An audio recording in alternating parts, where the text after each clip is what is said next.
Welcome to Bomberong Carpintero. So today we're going to unbox and do a quick review of the Ozito Plunge Saw, a surplus tool which I got online. Later in this review, in this video, i-ano ko yung store. But first, don't forget to like and subscribe to my channel. So here we go. I'll do the unboxing first. And actually, it is well packed. The item is well packed. Ayan o. Medyo nahirapan nga akong buksan to eh. So, yan ang box niya. Out from the box is the user manual, the 2 track clamps, and of course, the plunge saw.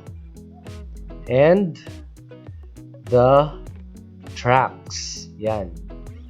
Dalawang 70 cm na track at saka isang track connector. So yan siya lahat. Out from the box as advertised, yan yun. Before we're going to review this tool, let's all kilalanin muna natin siya.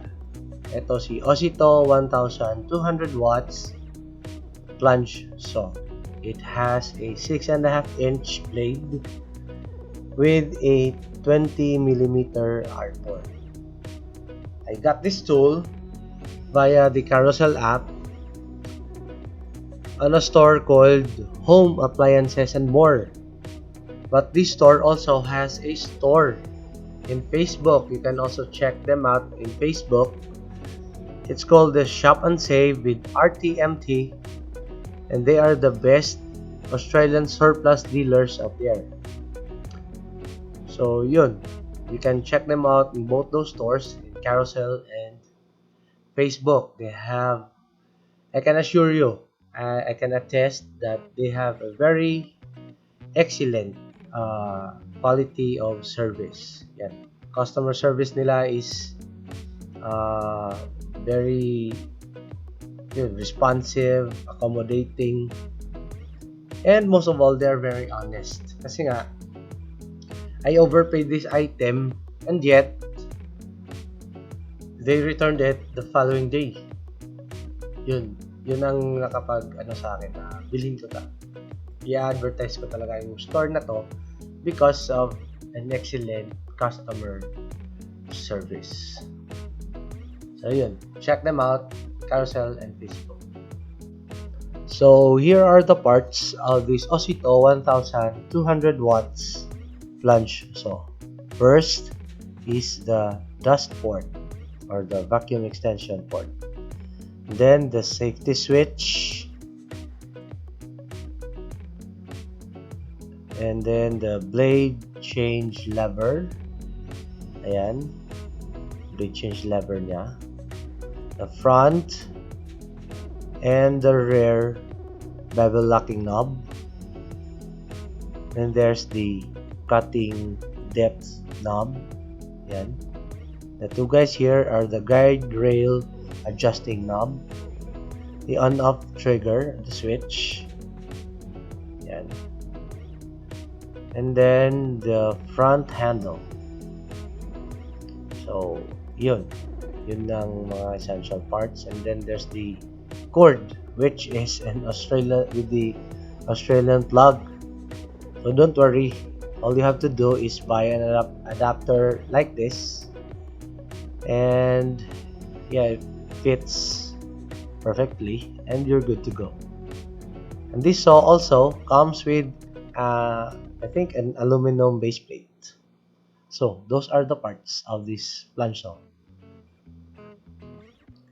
So to see on how this Ozito plunge saw actually works, really works, let's do a sort of a review or a test cut, because this tool is made for cutting naman. So magte-test cut tayo ngayon ng plywood, and I'm going to cut or test this thing on a 14mm na ordinary na plywood. So, let's go.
And that was my test on this Ozito Plunge Saw.